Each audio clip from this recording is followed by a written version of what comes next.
Taiwan bertambah 10 kasus lokal dan 1 kasus dari luar negeri pada 26 Juli. Di antaranya Taipei bertambah 4 kasus, New Taipei dan Taoyuan masing-masing 3 kasus. Meskipun tanggal 27, Taiwan akan menurunkan tingkat kewaspadaan ke level 2, CCC menekankan kontrol perbatasan tetap tidak berubah. Hanya orang asing pemegang ARC yang valid diizinkan memasuki Taiwan. 虽然是警戒明天开始降级但是边境管理的政策不变边境管理不变。那一样是没有持有我国有效居留证之非本国籍人士暂缓入境，紧急或人道考量等经专案可以除外。 Semua pertokoan di lantai 1 stasiun kereta api Taipei ditutup selama 3 hari untuk disinfeksi dan baru kembali beroperasi pada tanggal 28. Pemkot Taipei membenarkan adanya total 4 staf kebersihan perusahaan Alidaya TMS yang terdiagnosis dari tanggal 22 hingga 24. 2 diantaranya tinggal di kota Taipei dan 2 lainnya tinggal di New Taipei. Lingkup kerja staf kebersihan mencakup aula loket tiket TMS dan toilet di lantai 1. Toilet di pintu timur 1, timur 3, dan barat 3 juga ditutup untuk disinfeksi selama 3 hari. Tetapi loket penjualan tiket tetap beroperasi seperti biasa. Laporan terdiagnosis juga muncul di sebuah toko minuman di Neihu, Taipei yang diumumkan melalui Facebook pada tanggal 26 dini hari. Seorang siswa kerja magang mengalami gangguan indera penciuman pada tanggal 24 dan hasil tes screening mandiri positif. Hasil tes PCR pada tanggal 25 juga menunjukkan positif. Toko tersebut segera ditutup untuk disinfeksi dan hasil screening 17 rekan dengan riwayat kontak saat ini menunjukkan negatif.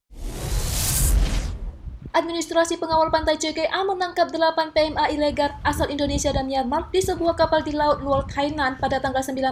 Hasil tes PCR menunjukkan 6 diantaranya positif COVID-19 dan hasil sequencing gen yang keluar pada tanggal 25 menunjukkan 1 orang asal Indonesia dan 1 asal Myanmar terinfeksi virus varian Delta. 印尼籍的案15576跟一位缅甸籍的案15580，两位病毒确定是 Delta 病株所以这是一个突变株，是一个感染力比较强大的一个变种病株Kedua PMA ilegal yang terinfeksi saat ini sedang dirawat di ruang isolasi bertekanan negatif dalam kondisi stabil. Sementara 16 orang yang memiliki waktu kontak yang lama juga dikhawatirkan berubah menjadi positif. Maka Dinas Kesehatan Hainan akan melakukan screening berkala untuk memastikan pencegahan epidemi perbatasan.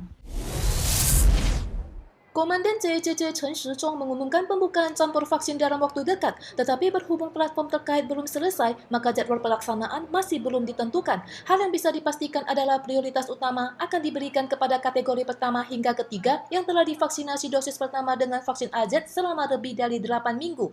Laporan penelitian Oxford English menunjukkan campuran vaksin AZ dengan BNT memberikan perlindungan yang lebih baik. Dalam studi, sukarelawan uji coba vaksin dibagi menjadi 4 kelompok dan menerima 2 dosis vaksin. Hasilnya menemukan titer antibodi BNT campur BNT adalah 14.080, disusul AZ campur BNT 12.906, sementara BNT campur AZ 7.133 dan 2 dosis AZ hanya 1.392.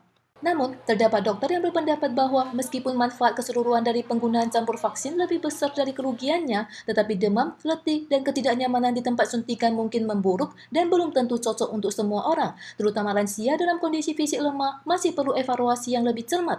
第一剂是 AZ， 第二剂加上messenger 的疫苗，的确副作用会增强。有些老年人一发烧，是不是能够承受得住？这应该也要医生评估一下，适不适合这样混打。 Selain itu, mengenai kemungkinan vaksin domestik Medigen ditambahkan pada campur vaksin, kaum medis berpendapat bahwa vaksin ini harus lolos uji klinis sebelum ditambahkan ke daftar vaksin campuran.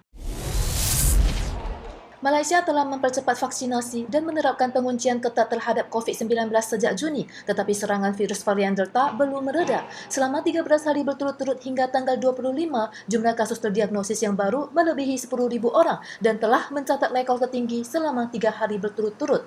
Jumlah kasus terdiagnosis Malaysia hingga tanggal 25 telah melampaui 1 juta kasus. Kondisi Vietnam yang juga berada di Asia Tenggara juga terus memanas. Dari penambahan 7.525 kasus baru pada tanggal 25, terdapat 1.516 kasus infeksi yang tidak diketahui sumbernya. Vietnam berhasil menekan angka terdiagnosis hingga 2 digit dalam 1 tahun terakhir, tetapi prestasi ini berakhir pada akhir April. Amerika Serikat menyumbangkan 3 juta dosis vaksin Moderna kepada Vietnam yang akan tiba dalam waktu dekat untuk memerangi pandemi.